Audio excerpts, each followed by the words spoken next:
Agora é impressionante, eu fico impressionado que um bolsonarista ainda tenha a pachorra de apontar o dedo para falar sobre corrupção. Deviam se esconder desse assunto. Um governo que o presidente e a sua família compraram 51 imóveis com dinheiro vivo. Um governo que no MEC estava se trocando creche, investimento para educação por barras de ouro para pastores associados ao ministério. Um governo em que os filhos do presidente estão metidos com rachadinha, em que bota sigilo de 100 anos para qualquer coisa. Eu fico impressionado com a cara de pau de algum bolsonarista que ainda queira levantar a palavra corrupção para falar do que quer que seja. Aliás, sobre relação entre Congresso Nacional e Executivo, o Bolsonaro inaugurou o padrão orçamento secreto.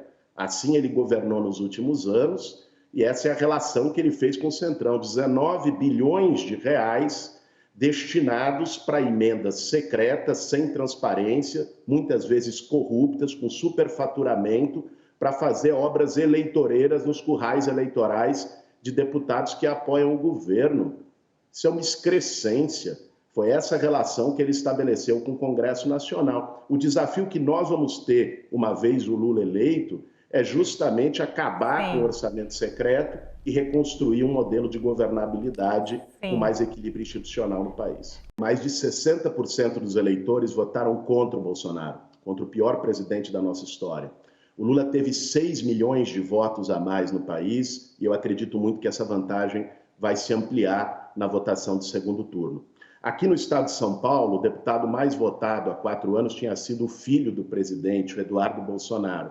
Agora as urnas deram um outro recado, um recado de renovação, um recado de diálogo com as necessidades reais do povo brasileiro. Eu quero insistir muito nisso, viu, Luciana? Nós precisamos discutir a agenda das pessoas.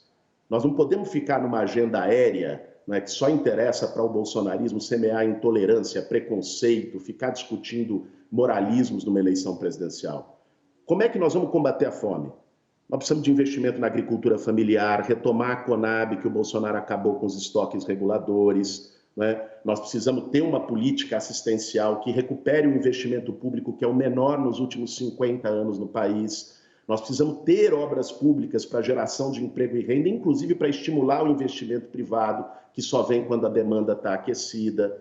Ou seja, nós precisamos discutir inflação, o preço do bujão de gás, o preço da gasolina, não é? A condição de vida das pessoas, o combate ao desemprego. E o bolsonarismo foge dessa discussão porque não tem nada a apresentar. Eu pergunto, né, para o deputado que está aqui representando o Bolsonaro e a turma dele, qual é o programa econômico que vocês têm? Não é? O que vocês têm a dizer para os milhões de desempregados, para as 33 milhões de pessoas que passam fome no Brasil, ou isso também é fake news? Não tem milhões de pessoas passando fome, não tem ninguém numa padaria, como disse o Bolsonaro, que vai pedir pão. Qual é o recado, qual é a proposta que tem para a maioria do povo brasileiro?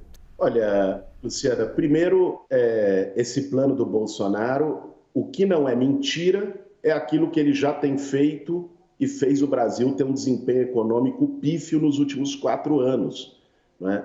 Por exemplo, o auxílio de R$600 é mentira, porque ele já mandou a LDO para o Congresso Nacional, que reduz o auxílio para 400 no ano que vem. Então, ele está prometendo algo que ele já está fazendo o contrário como presidente da República.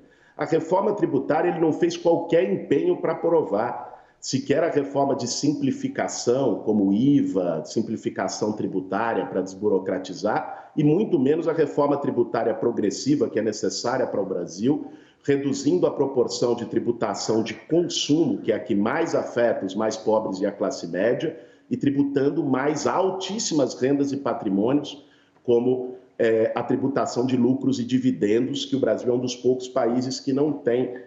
Então, valorização de servidores, o Bolsonaro só atacou os servidores públicos nos 4 anos de governo. O governo dele pretendia, com a sua reforma administrativa, terminar a estabilidade dos servidores. Agora, eu acho impressionante, quando você perguntou para o Nicolas sobre programa econômico, ele não soube responder nada, né? Ele foi falar de invasão de terra, de qualquer outra coisa. Ou seja, é incrível. Acho que se tem alguma invasão, Nicolas, é uma pena que você não está ouvindo, gostaria que você estivesse ouvindo.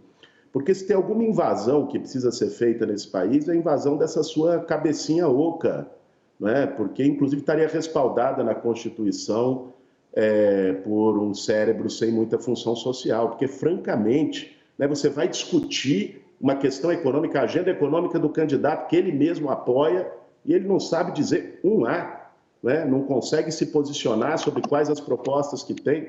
É isso, o bolsonarismo é isso, né? É só xingamento, ataque, baixaria, levar o debate para um moralismo rasteiro e hipócrita e não tem nenhum projeto de país. Vamos lá então, Luciana. Não, faço aqui minha consideração final, me dirigindo não ao Nicolas, mas me dirigindo a você que está nos assistindo aqui na CNN. Olha, nós vamos ter em 19 dias a eleição mais crucial da história brasileira. E o que está em jogo não é simplesmente Lula contra Bolsonaro, esquerda contra a direita, e peço que você pense isso com muito carinho e com muita reflexão. Mesmo as pessoas que não votariam no Lula como primeira opção, que tenham votado na Simone, no Ciro, vejam que o que está em jogo é a preservação da nossa democracia, é a preservação de um debate público sadio, é a possibilidade do nosso país voltar a respirar, inclusive de ter a possibilidade de divergência, de diferença. Isso existe numa democracia. Mesmo que você não concorde 100% com Lula, a eleição do dia 30 ela é um plebiscito sobre a democracia brasileira. E é muito importante que a gente encerre esse pesadelo de ódio, esse pesadelo de desastre econômico, esse pesadelo de morte, de desumanidade representado pelo Bolsonaro e pelo bolsonarismo. Por isso, no dia 30, é 13, gente. Vote Lula.